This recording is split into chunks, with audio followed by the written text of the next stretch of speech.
Is your ego secretly masterminding your failure? Most people think self-doubt comes from a lack of confidence, but the truth is far more dangerous. Your ego actively thrives on keeping you trapped inside your comfort zone. Every time you catch yourself saying, "I can't," you aren't stating an objective fact. You are accepting a quiet whisper designed to protect your pride from the terrifying risk of potential failure. But what happens when you flip the script and ask a single question? Can I? The invisible battlefield inside your mind. The modern human struggle isn't fought against external enemies. It's a constant, silent internal war between imposter syndrome and unlocked potential. Look closely at the image. The man isn't facing outward toward a physical threat. He is staring ahead while a monstrous entity, wearing a crown labeled ego, clings directly to his back, whispering doubts directly into his ear. When you stand on the precipice of taking a massive leap, whether starting a business, launching a YouTube channel, publishing creative work, or stepping into a leadership role, two distinct internal voices immediately emerge. The voice of fear. I can't. This is your primal defensive instinct. It highlights every personal flaw, predicts absolute worst-case scenarios, and aggressively tries to pull you back into the familiar warmth of safety. The voice of inquiry. Can I? This is the spark of human evolution and personal growth. By simply shifting a rigid statement, "I can't do this," into a curious question, "Can I figure this out?" Your brain instantly transitions from a defensive state of paralysis to an active state of problem solving.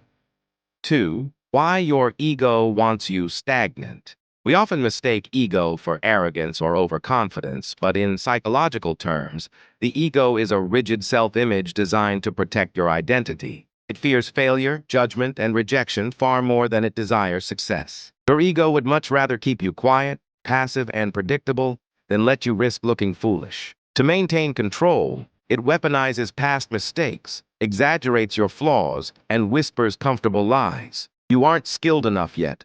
What will people think if you fail? Other people can do it, but you can't. When you internalize these whispers, your ego wins, and your potential dies before it ever gets a chance to breathe. 3. The psychology of the shift. From "I can't" to "can I." Words form our neural pathways. When you say "I can't," your mind shuts down completely. It treats the statement as a final verdict, halting all creative thinking and action. However, when you force yourself to say, "Can I?" something remarkable happens in your neurology. Curiosity replaces fear. Answering a question requires logic, effectively down-regulating the emotional, fear-driven part of your brain, the amygdala. Resourcefulness activates. Your mind naturally begins searching for answers, strategies, mentors, and solutions rather than listing excuses. Possibility replaces permanence. You realize that a lack of current skill is not a lifetime sentence. It is simply a temporary starting line. 4.